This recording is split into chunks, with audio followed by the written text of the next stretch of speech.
La séance extraordinaire du conseil municipal vient tout juste de se terminer et leur a mené à une importante réorganisation administrative. C'est près de 5 postes qui ont été abolis. 3 autres pourraient l'être prochainement et certains visages changent de rôle au sein de l'organisation.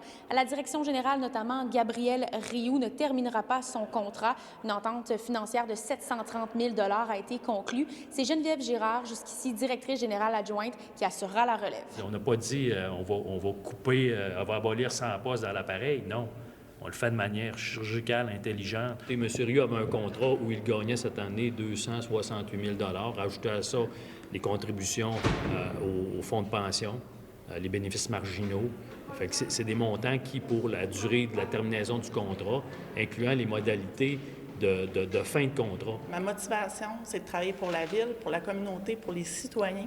Il y a des conditions, mais c'est pas ça ma motivation. Me promener, voir qu'on a travaillé sur un projet de logement, un parc à lequel notre équipe, pas juste moi, notre équipe a contribué. L'orientation est claire, là.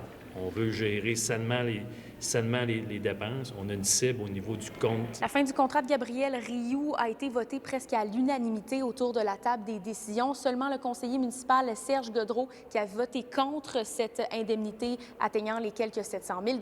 Dans le contexte actuel, je ne peux pas accepter que les citoyens aient à assumer un montant de plusieurs centaines de milliers de dollars pour mettre fin à un contrat.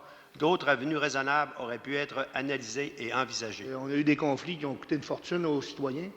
Je pense que là, on a une bonne entente, que ça coûte le même montant que s'il était resté. C'est comme un incontournable. On n'a pas mis d'argent de plus à la table. Également, une nouvelle greffière a été nommée pour remplacer Annie Jean, qui occupait le poste par intérim depuis le départ de Caroline Dion.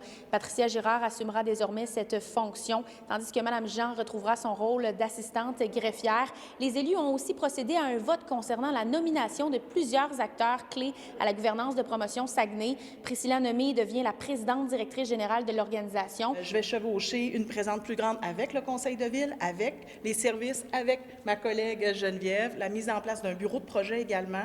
Donc, les projets, les entrepreneurs vont avoir des portes d'entrée claires et vont être capables de faire cheminer leurs dossiers. Ces changements organisationnels permettront, selon l'organisation Boivin, de faire des économies de près de 1 140 000 $ annuellement. À Saguenay, Frédérica Fortin-Foster pour Nouveau Info.